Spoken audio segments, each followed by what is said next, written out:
Is there a pee in it? No. No, it's not. My grandma always goes, ay, panagbiam, which I don't even know. In the city, remember you used to drive a Yukon. I pick up whenever you call. In the parking lot in Tucson.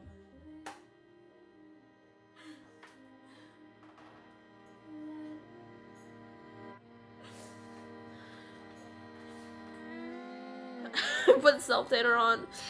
I'm so vain. I had the pleasure of shooting for Avery Florence. I'm editing some of her content now and I'm just crying because listening to her song Fall Back to Love just reminded me of some of the best moments I've shared with Soli and how perfect those days were. How amazing it was to just be with her. And just listen to her laugh and listen to her tell stories. And listen to her tell me all these things. And I just can't handle it. I can handle it. I can handle it. But it's just a lot of emotion coming up to me and reminding me every now and again how intense it is that she's no longer here on this planet, which doesn't make any sense. It just doesn't make any sense. Losing somebody you love is really fucking hard. Holy fuck, I feel her with me. Go tell your friends you love them. Go hug your mom. I feel like there's something to be said as a creator, the ideas. Like I'm not the one doing it, I'm just a channel for something else that wants to come into it. Bloodless attachment. And I love it. Smoking sunset off my heart when he was talking. I was wondering how you and that girl, she your girlfriend, face from heaven. Yeah, the things that we want. Let it go, we can free ourselves and all we've learned. I love the secret language that we're speaking. Say it to me, let's embrace the point of no return. Gas wasn't working at the restaurant I work at. I'm a server. Because it wasn't working, I got sent home early and I decided to just work a little bit on my computer and I got a random call from my dear sweet friend Max. So I answered and he had met somebody that I had met 3 years ago in Guatemala. They were in Lake Tahoe and Max is very specific about the spot he goes to. He doesn't want to meet or see anybody, but he just ended up meeting him at the same exact spot. Satnam saw him wearing this vest and was like, are you from Guatemala? Like, have you been to Guatemala? And Max was like, no, but one of my friends just went. She's always there. Who's your friend? Like, I might know her. And he's like, it's G. He's like, oh my, of course. So they video call me and I'm screaming, freaking out. I'm like, are you fucking kidding me? It kind of spurred on this conversation I had with Max where I told him the day before I was like on the toilet, contemplating going and visiting him, looking at flights and how much they cost. And because that happened, I brought it up again. I'm like, I would love to just visit you for a week and just like leave this city. And he's like, dude, why don't you? I'll pay for half the flight. Oh my god, I'm so fucking thankful. A week in California. I fucking miss him so much. But it would be so good for my mental health to just be away and to know that there's like a life out there for me, so this is the beginning of the California trip, baby. Let's go. I'm booking the flight. I can't afford it right now. But Max is willing to help me pay for the flights. It's just crazy. It's crazy.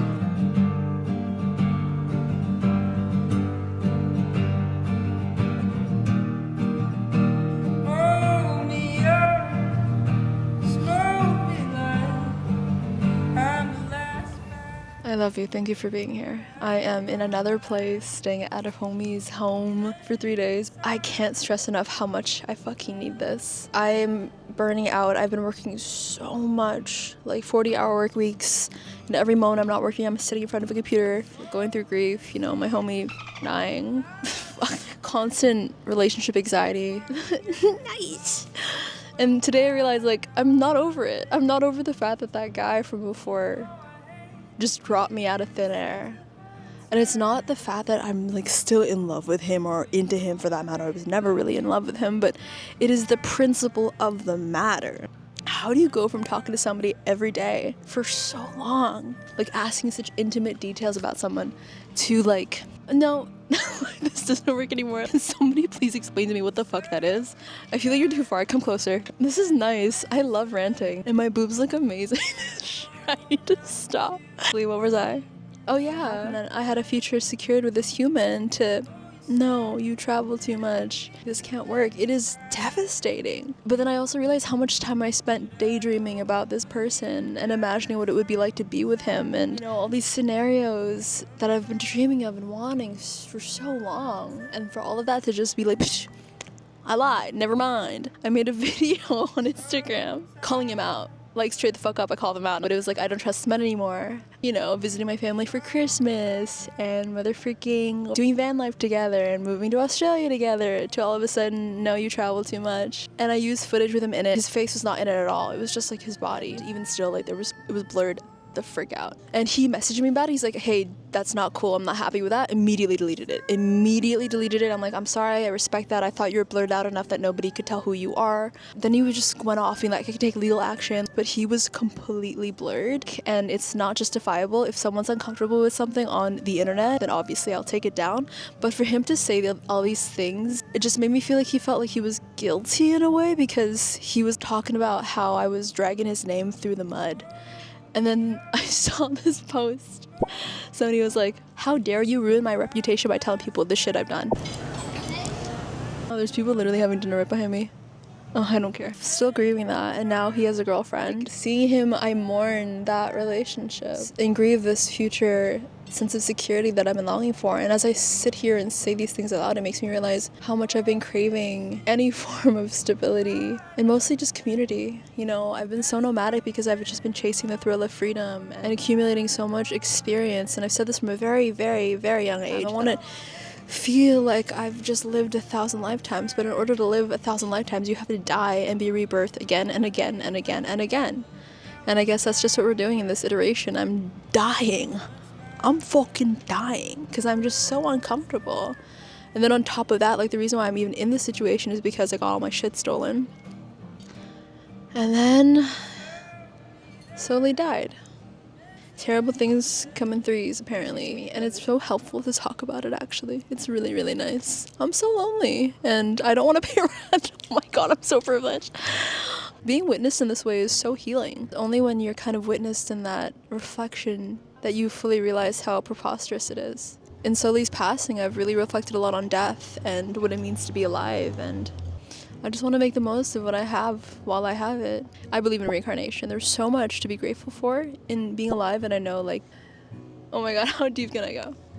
Okay, bear with me. But I really do believe intuitively that there is this kind of liminal space between life and death in the aftermath of this experience, where you're floating around in this kind of subconscious dream-like state where you're hopping from experience to experience, and you're not limited to one place at one time. There's so many things that you can't experience when you've left this realm of existence. Smelling really delicious scents and wearing comfortable clothing. And for me, I feel like when you die, you don't care about that stuff anymore. You're so filled with this all-encompassing sense of love and just spirit. You come back to the collective consciousness that you don't care about survival. You don't care about the things that we've gotten so attached to, these minuscule, insignificant things, the hungry ghost syndrome, where it's like, I have to constantly put in the work, run in the wheel in order to contribute to society. I have to put on makeup and put products in my hair to feel beautiful and be accepted by more people and get more opportunities, because pretty privilege is fucking real. You know, I have to work a certain amount of hours to survive. Bloody fucking blah. There's just so much to it. But when you don't have to think about that, when you lose the attachment to this sense of obligation, life is pretty fucking dope. And that's that. I think I'm done my rant now. I feel much better. And tomorrow's my flight, so let's go.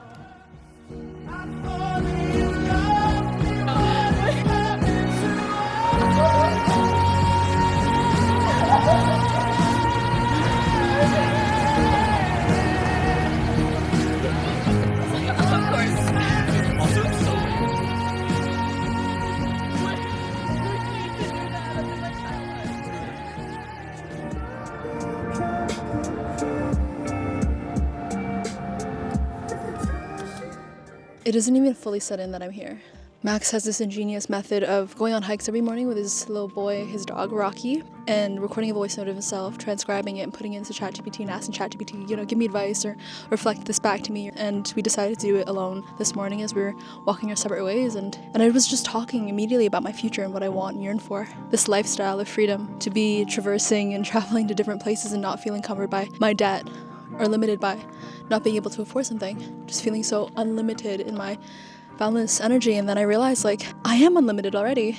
My lifestyle is already in reflection to this beautiful energy of exploration and nature and gratitude and beautiful people, and in this desperate yearning for more and this want and this desire, I'm just telling the universe that I don't have it, that I lack it. And that's all the universe will hear when I talk about wanting and wanting and wanting. But I'm walking in California right now. I'm having these deep, profound conversations with someone that really sees and understands me, and it's been so fucking lonely. This last month has been so fucking lonely, living in Vancouver, working every single day. But I'm grateful that I even have that. And this is the balance.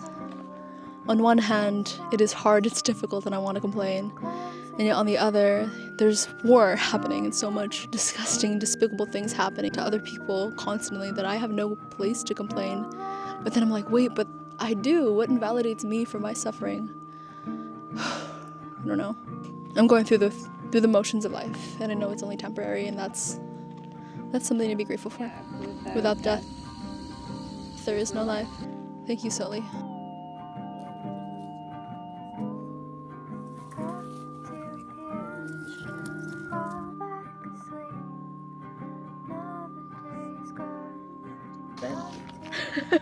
I'm bleeding.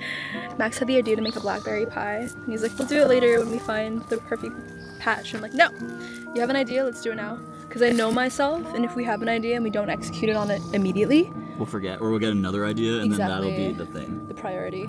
And who knows, maybe we won't even have the time to make a pie, we just want to eat blackberries later. Yeah, jams! So grateful. And it's really important to always offer something to nature. Singing to nature is also really helpful as well, but if we want to take, we have to give. There's always that law of natural balance at play. Yeah, I learned that from a herbalist friend. Thankful, constantly thankful.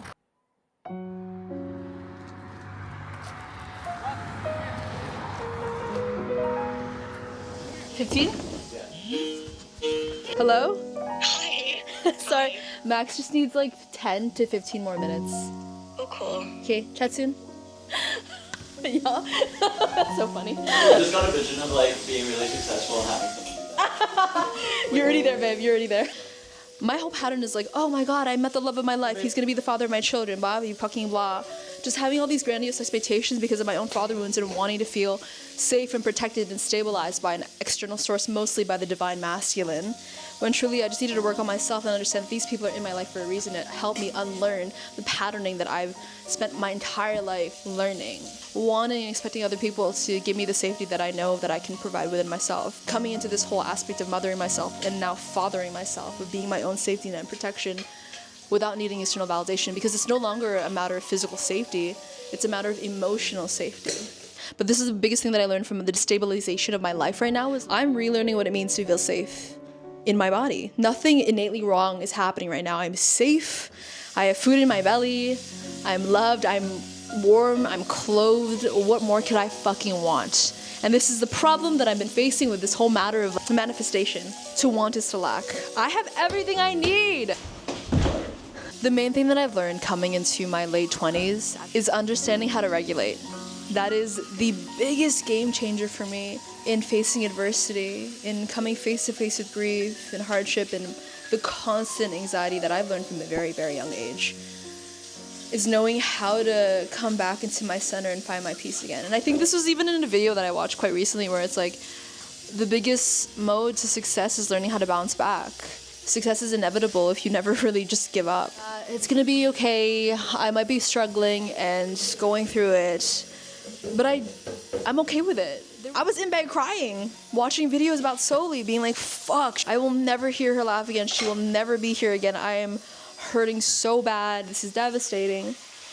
But I didn't run away, I was just this hurts. this hurts. And then it passed eventually, as it always does, as every emotion does, it will eventually pass. It's when we ruminate on those feelings that it just stays stuck within us. And then I found out that slowly died, and within a matter of days, I'm like, I want to write about this. I want to express it. I want to share what I'm going through, because I just need to. I need to transmute and alchemize this pain into art. And that's what I'm feeling about every negative emotion. It's like it all wants to be shown into the world in some way, in some form. So, you know, I did have a phase where I'm like, I don't want to fucking show up. I don't want to be anywhere. And I have these phases all the time where I'm like, I don't want to do anything. I want to lay in bed and rot.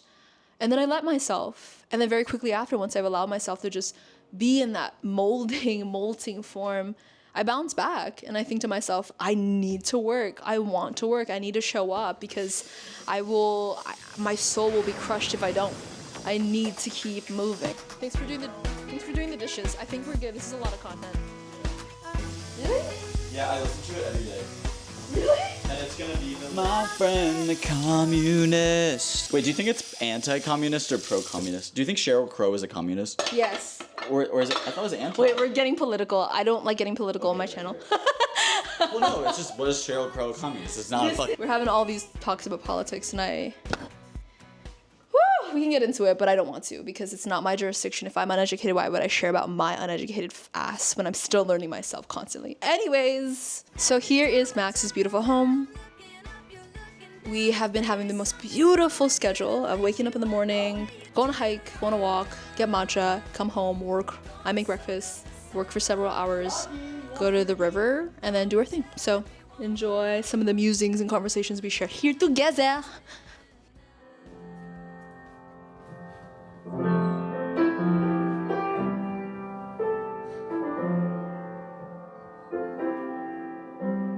Turn down the lights, turn down the bed, turn down these voices inside my head. Lay down with me, tell me no lie, just hold me close, don't patronize me.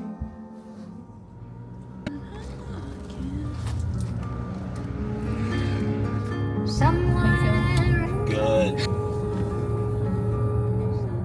Found my home. It's made of windows and nails.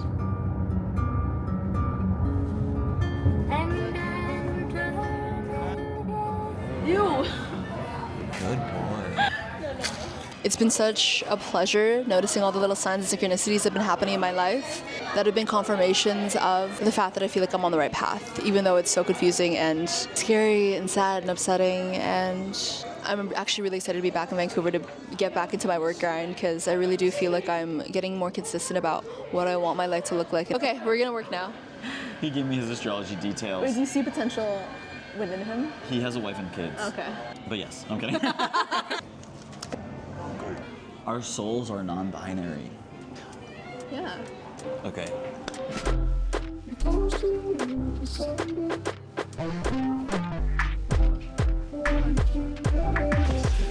Hello. Is there a PP in it? No. So every day, Max and I would open the Creative Act and we flip to a random page to give us inspiration for the day. And we have to go. So he's gonna shower while I read. Ready? Are you gonna judge me if I do right now? Like here? Obviously not. You can take a shit for all I care. A technique we sometimes... If a performer uses in-ear monitors, I don't really resonate with that. Can we move on to the next one? In the case of a musician who typically writes their own material, I'll suggest, imagine that a favorite artist asks you to write a song for their next album. What would that sound like? What would that song sound like? I like that. By creating something, you'd be excited to hear your favorite artist perform. It depersonalizes the process and can allow the writer to break free of themselves. All right. See